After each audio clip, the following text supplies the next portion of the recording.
Boa tarde, amigos do GPEC, Grêmio Espírita Perseverança e Caridade. Eu sou Michele, trabalhadora dessa instituição no setor doutrinário e também no atendimento fraterno.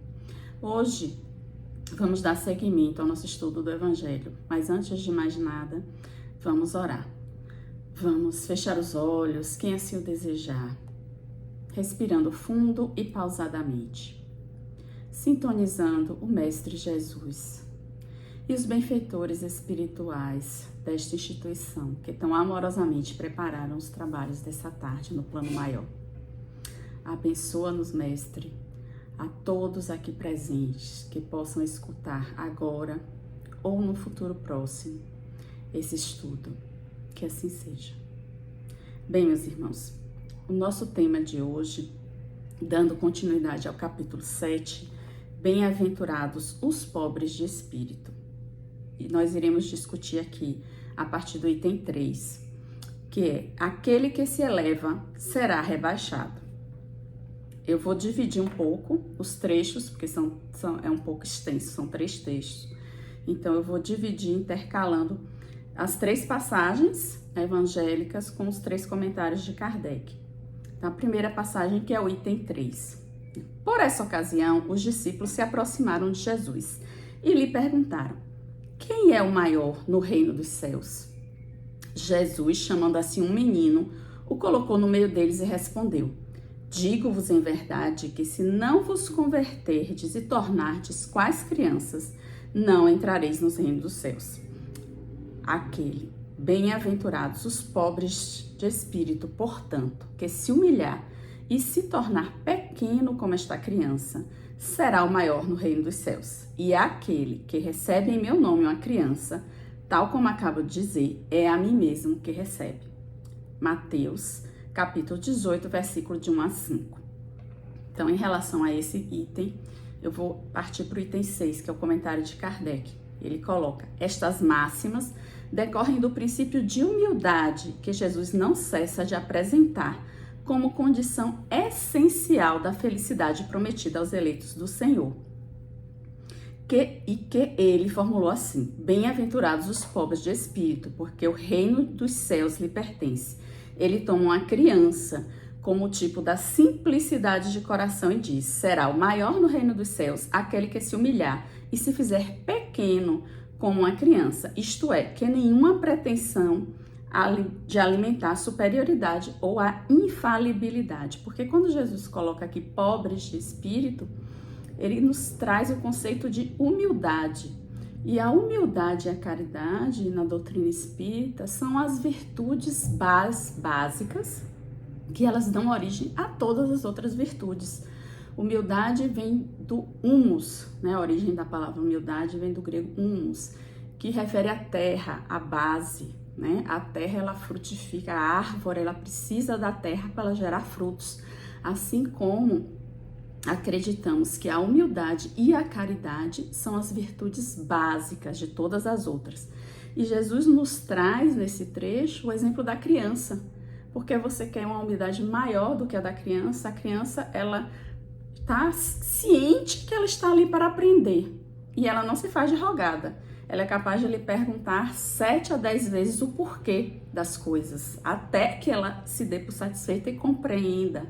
Ela cai, é uma criança aprendendo a andar. Ela cai, ela levanta quantas vezes for necessário. Já nós, como temos nosso orgulho, nosso ego muito aumentado, na primeira queda, na primeira derrota, a gente já se dá por vencido. Isso não acontece com a criança. É esse exemplo da criança que Jesus nos traz aqui, né? A gente às vezes não sabe, não entende, mas fica calado, para não querer passar a ideia de que não entendeu, não compreendeu e que é inferior a quem está tentando nos ensinar algo.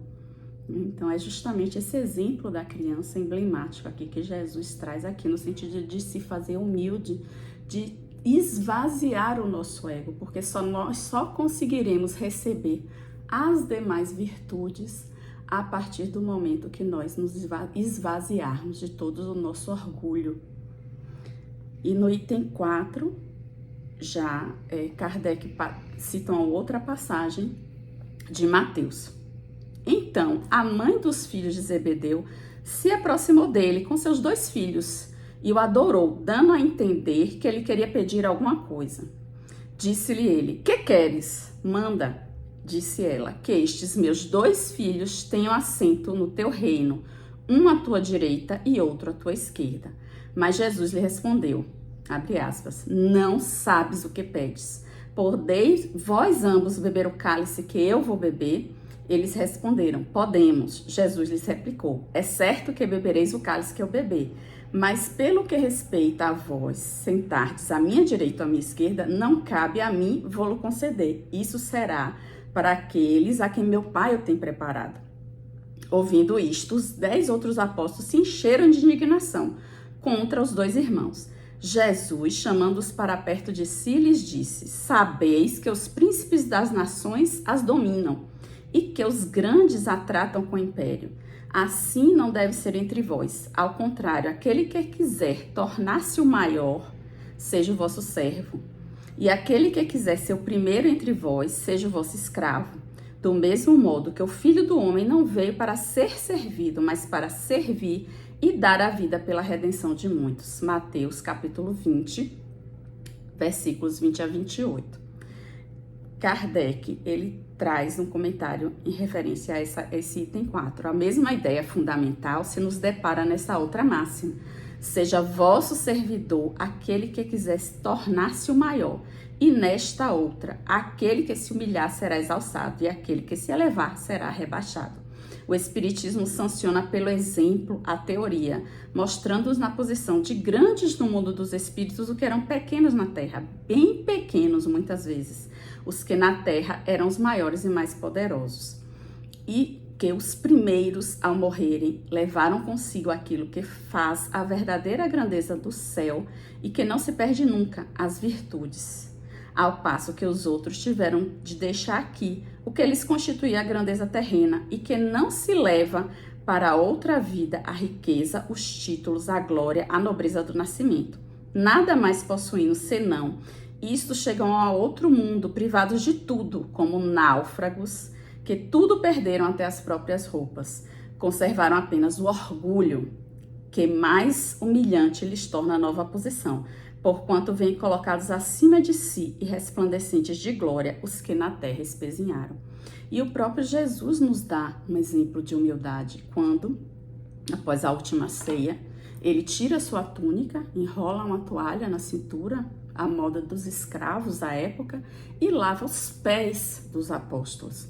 E o que os pés significam? Significam a base, estão próximos do solo, que é exemplo maior de humildade que o próprio mestre que se vestiu de escravo para lavar os pés daqueles que com ele estavam, né? E nesse momento Simão Pedro, como vários de nós, né, se deixa mover pelo orgulho e fala, mestre, não aceito que faça isso comigo, tô falando com as minhas próprias palavras.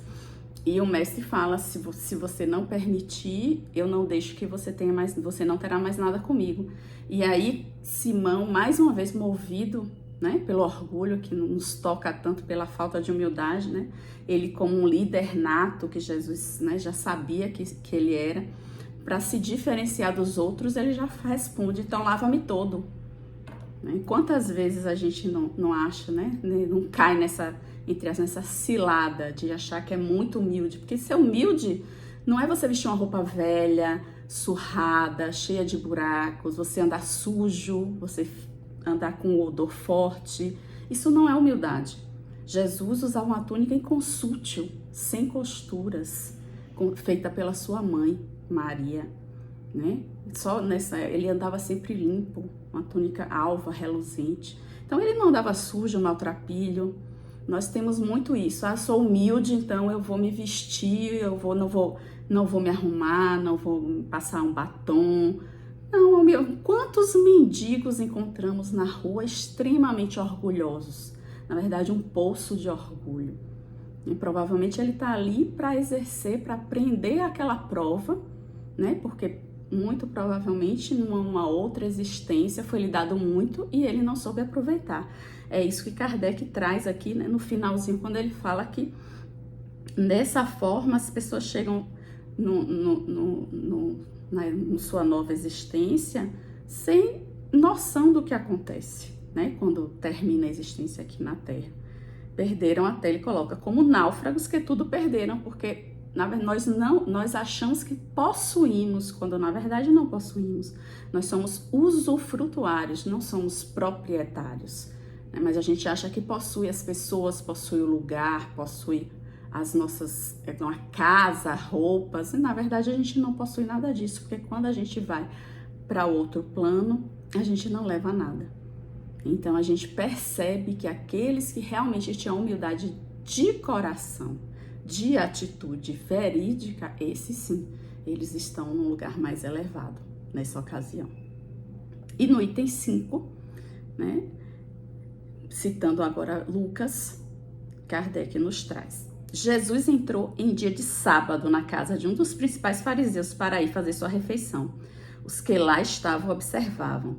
Então, notando que os convidados escolhiam os primeiros lugares, propôs uma parábola dizendo: quando fordes convidados para bodas, não tomeis o primeiro lugar, para que não suceda que, havendo entre os convidados uma pessoa mais considerada que vós, aquele que vos haja convidado venha a dizer-vos: dai vosso lugar a este, e vos vejais constrangidos a ocupar, cheios de vergonha, o último lugar. Quando fordes convidados, e de colocar-vos no último lugar, a fim de que, quando aquele que vos convidou chegar, vos diga: meu amigo, venha mais para cima. Isso então será para vós um motivo de glória diante de todos os que estiverem convosco à mesa. Porquanto todo aquele que se eleva será rebaixado, e todo aquele que se abaixa será elevado. Lucas capítulo 14, versículo de 1 a 7 e 7 a 11, versículo 1 e 7 a 11. E o comentário de Kardec: o Espiritismo aponta-nos outra aplicação do mesmo princípio nas encarnações sucessivas, mediante as quais os que, numa existência, ocuparam as mais elevadas posições, descem, e em existência seguinte, as mais ínfimas condições, desde que os tenham dominado o orgulho e a ambição. Não procureis, pois, na terra os primeiros lugares, nem vos colocar acima dos outros, se não quiserdes ser obrigados a descer. Buscai, ao contrário, o lugar mais humilde e mais modesto, porquanto Deus saberá dar-vos o mais elevado no céu, se o merecerdes.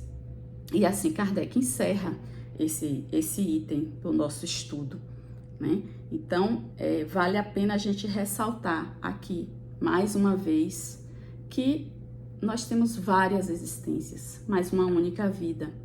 Então, de nada me adianta ser um poço de orgulho e egoísmo nesta existência, porque inevitavelmente eu terei que recompensar de alguma forma, porque a sementeira é livre, mas a colheita é obrigatória. Então, eu posso até semear muita coisa nessa existência, mas serei obrigada inevitavelmente a fazer a colheita, se não numa próxima existência.